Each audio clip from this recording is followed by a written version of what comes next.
Assalamu alaikum, this is Abdul Munif and welcome back to the physics section.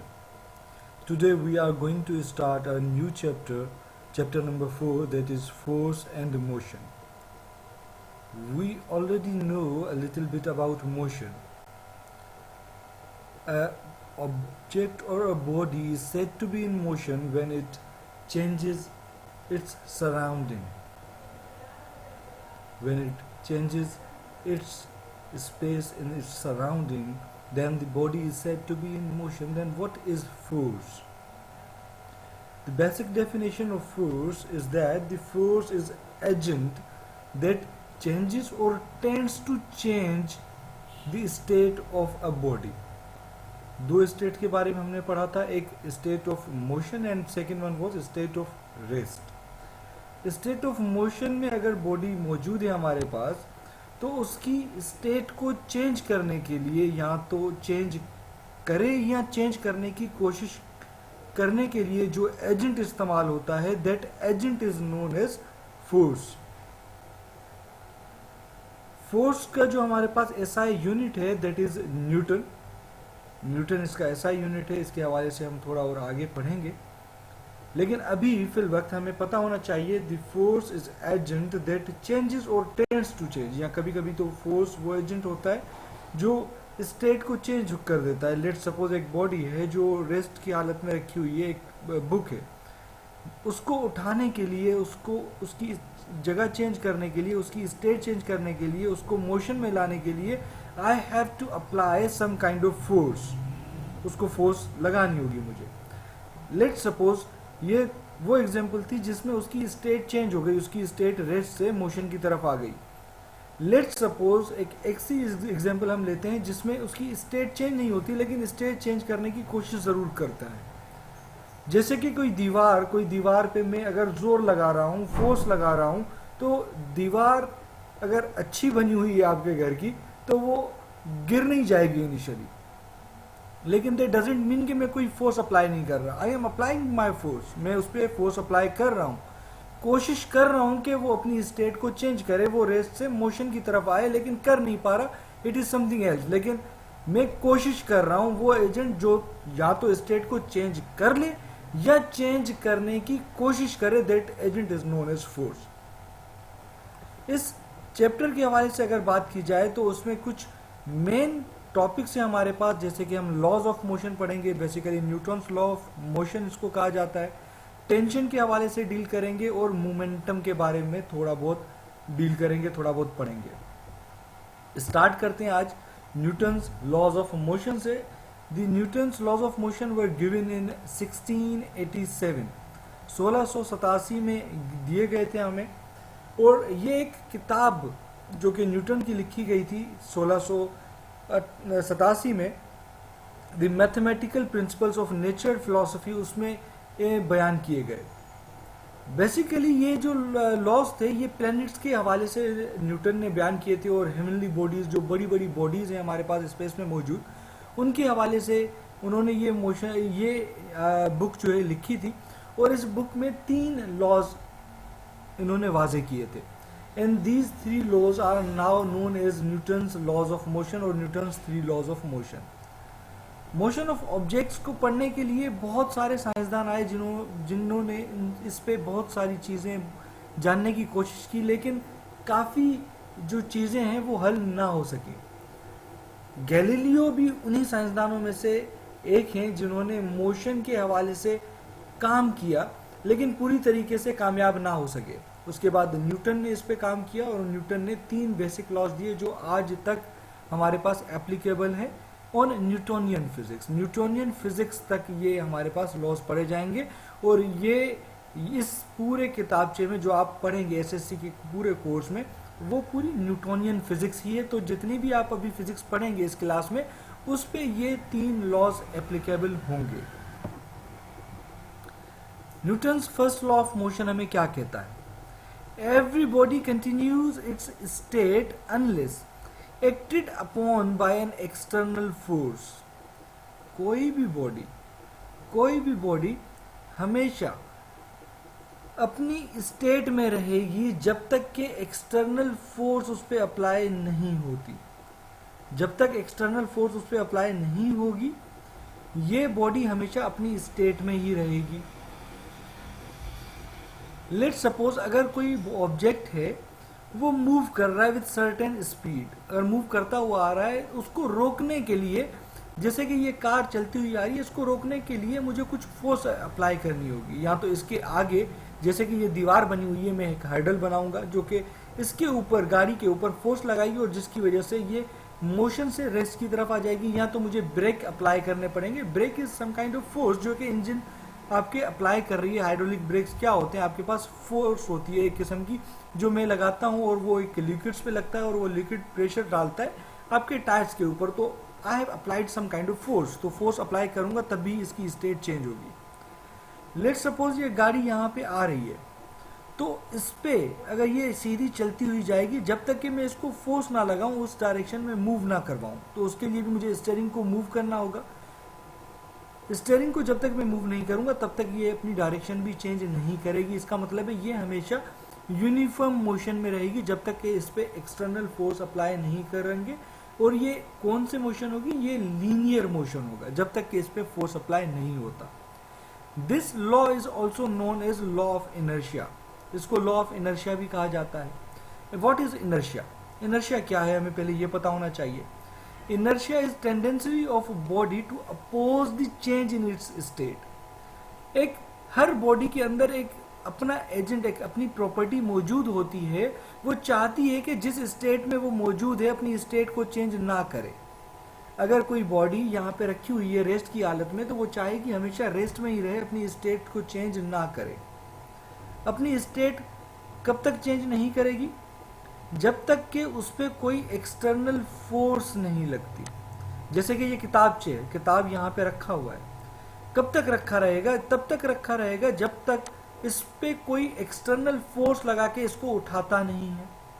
तब तक ये कौन सी हालत में रहेगा? रेस्ट की हालत में रहेगी। तो अब ये चीज कहाँ पे काम आती है आपके पास? लेट सपोज मैं एग्जांपल देता हूँ आपको कि आप बस पे सफर कर रहे हैं। तो बस पे सफर करते हुए कभी कभी ऐसा होता है कि एकदम ब्रेक अप्लाई होते हैं एंड सडनली आप आगे की तरफ चले जाते हैं। ब्रेक तो आपको नहीं लगे, ब्रेक तो बस को लगे हैं, लेकिन आप आगे क्यों जा रहे हैं? लेकिन एक और चीज जो नोट करने वाली ये है कि आपका जो lower part of your body है, जो नीचे वाला पार्ट होता है, जो कि अटैचमेंट है उस बस के साथ, वो आगे की तरफ मूव नहीं होता, सिर्फ आपकी अपर बॉडी मूव होती है। बिकॉज कि जब बस आपको रोकती है, बस रुक जाती है अचानक से, तो आपका लोअर पोर्शन तो इन कांटेक्ट है बस के साथ, वो उसी वक्त रुक जाता है। लेकिन आपकी अपर बॉडी चाहती है कि आपका मोशन कंटिन्यू रहे और उसी वजह से वो आगे की तरफ जाती है और फिर आप उसको रोकने की कोशिश करते हैं और संभलने के बाद आप अपनी जगह पे वापस आ जाते हैं। दैट टेंडेंसी ऑफ बॉडी और that property of body is known as inertia. That's why the first law of motion is also known as law of inertia. Now going for second law of motion. What is second law? Second law of motion में basically हमारे पास दो statements हैं। इसमें force को normally जो हम first law पढ़ रहे हैं उसमें फोर्स की नॉर्मल डेफिनेशन थी कि फोर्स हम लगाते हैं तभी कोई बॉडी जो है अपना स्टेट को चेंज कर पाती है। लेकिन उस फोर्स के बारे में ज्यादा वजाहत नहीं है। उस फोर्स के हवाले से ज्यादा वाज़ेह चीजें जो है आपको सेकेंड लॉ में मिलेंगी। सेकेंड लॉ में न्यूटन ने क्या किया था? एक्सेलरेशन, फोर्स और मास के दरमियान का रिलेशनशिप ड्राइव किया।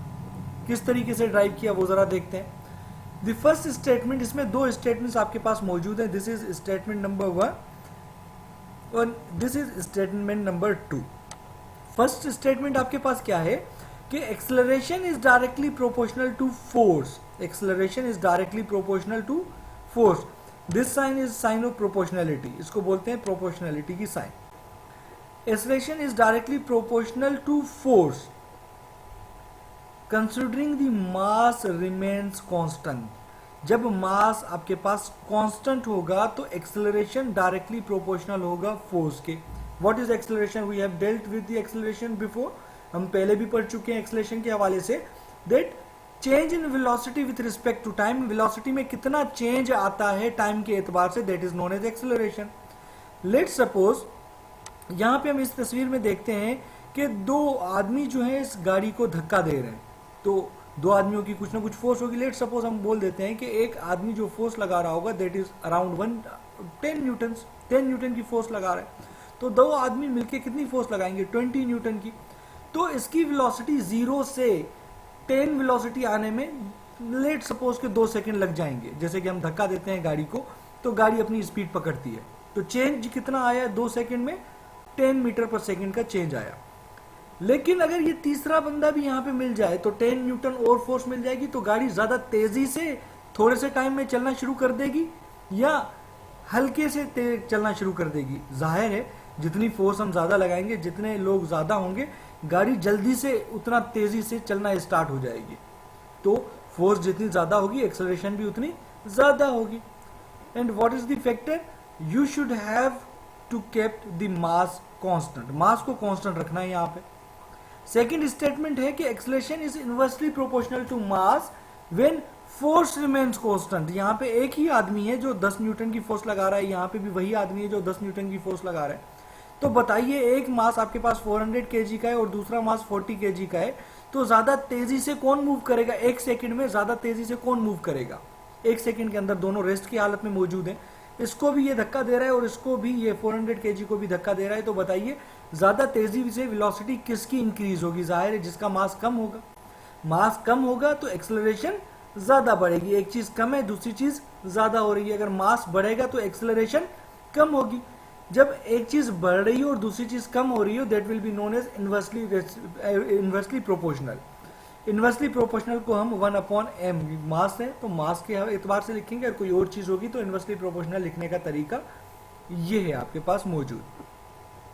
इसके बाद दोनों, क्योंकि मैं एक ही एतबार से एक्सेलरेशन के हवाले से दोनों चीजों को वेरीफाई कर रहा हूं, दोनों चीजों को ड्राइव कर रहा हूं, तो दोनों को साथ में अगर लिखना चाहूं तो एक्सेलरेशन डायरेक्टली प्रोपोर्शनल है फोर्स के और एक्सेलरेशन इनवर्सली प्रोपोर्शनल है मास के, तो दोनों को कलेक्टिवली मैंने यहाँ पे लिख दिया। Acceleration is directly proportional to mass force and inversely proportional to mass. मुझे पता है कि जब भी ये प्रोपोर्शनलिटी की साइन किसी भी इक्वेशन से मैं हटाता हूं तो मेरे पास इक्वल्स टू का साइन आता है और उसके साथ कोई ना कोई कांस्टेंट लगाना होगा मुझे। तो ए मैंने वैसे ही लिखा, प्रोपोर्शनलिटी की साइन हटाने के बाद यहाँ पे मेरे पास इक्वल्स टू की साइन आ गई और यहाँ पे जो कांस्टेंट ऑफ प्रोपोर्शनलिटी है वो है मेरे पास के, और F/m जैसे ऊपर लिखा हुआ है वैसे ही मैंने लिख दिया। m यहाँ पे डिवाइड हो रहा है तो वहां जाके क्या हो जाएगा, मल्टीप्लाई, तो वही चीज मुझे नजर आ रही है। k इज कांस्टेंट, लेकिन k यहाँ पे जो k की वैल्यू है दैट इज 1, और 1 किसी भी चीज से मल्टीप्लाई हो तो उस पर कोई फर्क नहीं पड़ता, और 1 जब f से मल्टीप्लाई होगा तो वो f ही होगा। तो ma will be equal to f, या मैं लिख सकता हूँ f is equal to ma, and this is known as second law of motion. और फोर्स की आपके पास एक एप्लीकेशन आ गई, एक फॉर्मूला आ गया कि फोर्स को आप किस तरीके से यूज कर सकते हैं आपके न्यूमेरिकल्स में। इफ अगर आपके पास फोर्स मालूम करना है और मास और एक्सेलरेशन गिवन है तो इस फॉर्मूले को इस्तेमाल कर सकते हैं, या आपके पास एक्सेलरेशन या फोर्स गिवन है तो मास निकाल सकते हैं या मास एक्सेलरेशन निकाल सकते हैं जब आपके पास फोर्स या मास गिवन हो। इस तरीका का एक प्रॉब्लम जो है आज हम करेंगे आगे चल के। पहले चलते हैं Newton's third law of motion की तरफ।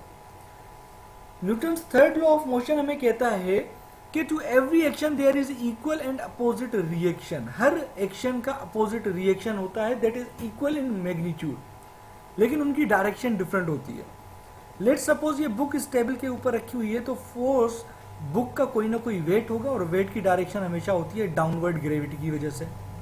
ग्रेविटी इसको नीचे की तरफ खींच रही होगी, और अगरचे ग्रेविटी इसको नीचे की तरफ खींच रही है तो टेबल से नीचे आना चाहिए बुक को, लेकिन बुक वहीं पे मौजूद है। इसका मतलब है कि कोई और फोर्स है जो इस बुक को बैलेंस कर रही है और इसी जगह पे ये मौजूद है, and that balancing force is created by this table. अगर ये टेबल पे रखी हुई है तो इस टेबल ने उस पर रिएक्शन फोर्स लगाई है जिसकी वजह से ये इसी हालत में मौजूद है। अगर बुक की फोर्स ज्यादा होती तो ये नीचे आ जाती, अगर टेबल की फोर्स ज्यादा होती तो ये ऊपर चली जाती। So every action has equal but opposite reaction. इसी तरीके से फुटबॉल को अगर मैं लात मारता हूं तो क्या होगा, मेरे पाँव पे भी आपको महसूस होगा। अगर आप लात मार रहे हैं, किक कर रहे हैं किसी भी फुटबॉल को, तो आपके पाँव पे फोर्स महसूस होगी जो कि फुटबॉल आपके पाँव पे लगाएगा। That is known as reaction force. आपने एक्शन किया, किक मारी, फुटबॉल में जो आपके पाँव के ऊपर फोर्स लगाई दैट इज रिएक्शन फोर्स। इसी तरीके से एक और एग्जाम्पल है हमारे पास, जैसे कि रॉकेट लॉन्च हो रहा है, तो रॉकेट लॉन्च जब होता है, आपको पता है कि नीचे गैसियस रिएक्शंस होते हैं जिसकी वजह से प्रेशर बिल्डअप होता है जो रॉकेट को ऊपर की तरफ खींचना शुरू कर देता है। तो एक्शन आपका था ये नीचे की फोर्स, अपना रिएक्शन जो आ रहे हैं ये, और ऊपर की तरफ जाना, it is reaction force of that rocket. तो every action is equal but opposite reaction. इसी तरीके से अगर मैं दीवार पे मुक्का मारता हूं तो मुझे भी चोट लगती है, क्योंकि दीवार भी कुछ ना कुछ फोर्स अप्लाई कर रहा होगा मेरे हाथ के ऊपर, that is known as reaction force. मैं जब लगाऊंगा दैट इज एक्शन, और दीवार जब मेरे ऊपर फोर्स लगाएगी that is reaction force. This is third law of motion. To every action there is equal and opposite reaction. आते हैं प्रॉब्लम के ऊपर। एक प्रॉब्लम हमारे पास गिवन है, डिटरमाइन द एक्सेलरेशन। मैंने पहले आपको बता दिया था, जब भी हमारे पास प्रॉब्लम आएगा पहले गौर से प्रॉब्लम को पढ़ेंगे, फिर जो जो चीजें हम एक्सट्रैक्ट कर सकते हैं उस प्रॉब्लम से वो एक्सट्रैक्ट करेंगे और डेटा में लिखेंगे। उसके बाद जो रिक्वायर्ड होगा वो रिक्वायरमेंट में लिखेंगे, उसके बाद फॉर्मूला जो हमें यूज करना होगा वो यूज करेंगे। हमारे पास सवाल है, determine the acceleration of car of mass 900 kilogram. Kilogram is unit of mass. तो m, small m, mass denote किससे किया जाता है? स्मॉल m के साथ। तो small m is equal to 900 kilogram. When a net force of 2700 newton, n is for newton, newton acts on net. तो force हमारे पास गिवन है दैट इज 27 न्यूटन। तो डिटरमाइन क्या करना है? Determine the acceleration. एक्सेलरेशन आपको फाइंड आउट करनी है। You have to find out the acceleration of that car. So acceleration is equal to question mark मैंने रिक्वायर्ड है, मैं इसको मालूम करूंगा अभी। तो फॉर्मूला मेरे पास क्या होगा? सेकेंड लॉ ऑफ मोशन मुझे कहता है कि F is equal to ma, और मुझे ये चीज मालूम है कि एक इक्वेशन में तभी इस्तेमाल कर सकता हूं जब हमारे पास एक इक्वेशन में एक ही अननोन मौजूद हो। तो देखना होगा कि इस इक्वेशन में क्या एक ही अननोन मौजूद है। ऐसा तो नहीं है कि दो अननोन चीजें हमारे पास मौजूद हो, तो जब एक इक्वेशन में दो अननोन होंगे तो हम मालूम नहीं कर पाएंगे। तो formula F is equal to ma, आपके पास फोर्स गिवन है, आपके पास मास भी गिवन है, तो एक चीज एक्सेलरेशन आप फाइंड आउट कर सकते हैं। तो एक्सेलरेशन एक जगह पे लेके जाते हैं, m यहाँ पे मल्टीप्लाई हो रहा है तो वहां पे जाके डिवाइड हो जाएगा, F upon m, a will be equal to F upon m। तो कैलकुलेट करते हैं, F इज 2700 तो 2700 लिख दिया, m इज 900 तो 900 लिख दिया मैंने। 2700 डिवाइडेड बाय 900 हमारे पास हो जाएगा 3। Acceleration is equal to 3 and what is unit for acceleration? That is metre per second square. Note this one, you have to write the perfect unit of any physical quantity। किसी भी physical quantity की अगर मैं physics में बात करता हूं तो आपको उसका परफेक्ट यूनिट लिखना होगा। यूनिट के नंबर होते हैं, अगर यूनिट के नंबर नहीं लिखेंगे तो आंसर में से हाफ और नंबर आपके डिडक्ट हो जाएंगे। ये याद रखना है, आपने यूनिट का बहुत ध्यान रखना है। तो रिजल्ट हम लिखेंगे, the acceleration of car is found to be 3 metre per second square. उम्मीद है आपको समझ में आया होगा। इंशाल्लाह नेक्स्ट क्लास में हम मास एंड वेट के हवाले से पढ़ेंगे और टेंशन के हवाले से डील करेंगे। Thank you, till now, Allah Hafiz.